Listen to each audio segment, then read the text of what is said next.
82 की बात है, मैं इंडिया गया अकेला, ट्रेन में था तो जालंधर से रश चढ़ा, लोग खड़े हो गए, तो एक नौजवान सा था, वो जवान था, नौजवान तो नहीं था, वो खड़ा हुआ था।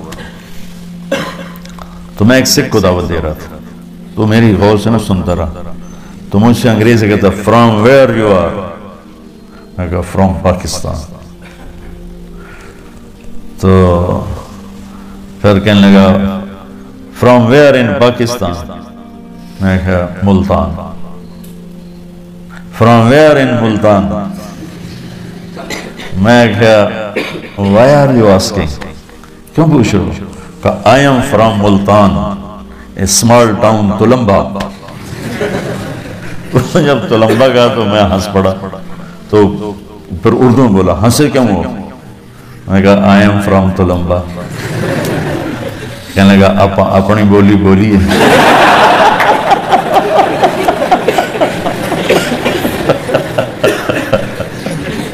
कहने लगा इतने तो साड़ी कोई जानता ही कोई नहीं, आप अपनी बोली बोलिए। मैं कहा बोलिए। उसने पीछे उसकी बहन मजमे में फंसी खड़ी थी, एजड उम्र रसीदा, उसने उसको जाके बताया कि तुलंबे का एक लड़का बैठा हुआ, वो तो आई शेरनी की तरह थी भी ऐसी हैवी वेट, उसने एक इधर फेंका, एक इधर फेंका। अच्छा, मेरे सामने वाली सीट पर 3 आदमी बैठे थे, तो 3 ही की वो थी, तो उसने ना आगे उनके बीच में जो घुसी, एक नीचे गिर गया। मुझे कहती तो पुत्रा तू तुलंबेदा है? जी जी मासी जी मैं तुलंबेदा, मैं ठर पावा। जितने तुलंबे के, उस नौजवान का नाम था राम स्वरूप चुग। राम स्वरूप चुग, मुझे आज तक याद, मुझे अब तो चीजें याद नहीं रहती, मुझे आज तक याद। Ram Swaroop 86L satellite town, उसने मुझे अपना एड्रेस दिया था, पता नहीं जिंदा मर गया।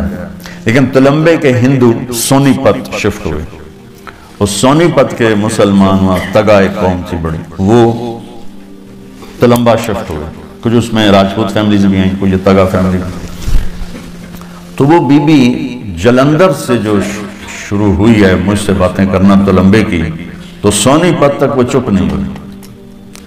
अंबाले गाड़ी रोकी तो मैंने वो बाहर छाबड़ी वाला सेब बेच रहा था, मैंने सेब लिए, तो मैंने काट के मैंने कहा मासी खासो, कि पुत्र से मुसलियां को लोग खाते नहीं, पर तू तुलंबे दाएं, तेरे को जरूर खास। तो वो बड़ी मालदार फैमिली थी। उन्होंने मुझे जो हवेली बताई, वो तुलंबे की एक एंटीक हवेलियों में थी।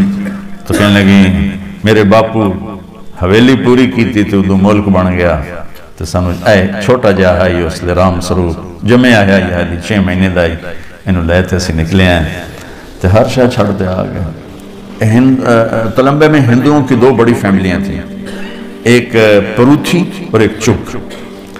इन्होंने पूरे इलाके के जिम्मेदारों को अपना गुलाम बनाया हुआ था, सूद पे कर्जे दे दे करना, उनकी जमीनें सारी उन्होंने ना वो कब्जे में की हुई थी, और वो उनके गुलाम थे। तो अब उस हवेली में 20-25 खानदान रहते हैं, और वो अकेले उसके मालिक थे उस वक्त। कहने लगी मेरे बापू इत्थे आके मरण ताई जुत्ती ना पाई, कि जुत्ती पावनी है तो तुलंबे दी पावनी, नहीं तो पावनी नहीं। एक तुलंबे का हुक्का, एक खुस्सा, ये मशहूर था। तो इसलिए वो उसी जूते के चक्कर में नंगे पाँव ही मर गया बाप हमारा।